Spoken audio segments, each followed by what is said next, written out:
দেশ এবং প্রবাস থেকে আপনারা যারা সংযুক্ত আছেন, আমাদের ভিডিও দেখছেন এবং শুনছেন, সবাইকে আন্তরিক প্রীতি ও শুভেচ্ছা জানিয়ে শুরু করছি আজকের প্রতিবেদনে অংশ নেয়া এই সুন্দর আপুটির জীবনের গল্প কথাগুলো আজকে আপনাদের মাঝে তুলে ধরবো। কেন এসেছে প্রতিবেদনে তার বিস্তারিত আলোচনা থাকছে। তো আপুটি দেখতে খুবই চমৎকার, ওনার গায়ের রং ফর্সা, উচ্চতা 5 ফুট 4 ইঞ্চি লম্বা, স্বাস্থ্য ভালো, পড়াশোনা 10ম শ্রেণী পর্যন্ত পড়াশোনা করেছে।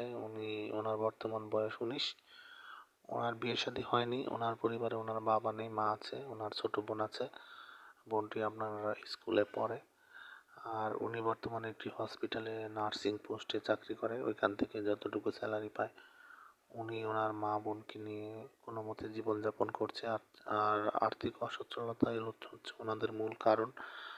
আর এই জন্য ভালো মনের মানুষ পেলে যে যৌতুকের দাবি দাওয়া থাকে, সেটা তার পক্ষে বা তার পরিবারের পক্ষে বহন করা সম্ভব নয়। বিধায় উনি আমাদের ইউটিউব চ্যানেলে ওনার বিয়ের প্রতিবেদন নিয়ে এসেছে। উনি কোনো সহযোগিতা নয়, একটা ভালো মনের মানুষের খোঁজে এসেছে। আপনারা যারা এই ধরনের অসহায় কোনো পাত্রীকে জীবন সঙ্গী করতে চান, স্ক্রিনে দেওয়া নাম্বারে অতি দ্রুতই ওনার সাথে কথা বলে ওনার নাম, ঠিকানা, ডিটেলস সবকিছু ওনার মুখ থেকেই শুনে নেবেন এবং সম্পর্ক তৈরি করতে পারেন। আর আমাদের চ্যানেলের সাথে ছিলেন, থাকবেন। ভিডিও ভালো লাগলে অবশ্যই একটি লাইক এবং একটি কমেন্ট, ভিডিওটি শেয়ার করতে ভুলবেন না এবং চ্যানেলটিকে সাবস্ক্রাইব করে রাখুন, পাশে থাকুন। সেই প্রত্যাশা নিয়ে আজকের মতো এখানে বিদায় নিচ্ছি। সবাই ভালো থাকুন, সুস্থ থাকুন, স্বপ্নভূমি চ্যানেলের সাথে থাকুন। আসসালামু আলাইকুম।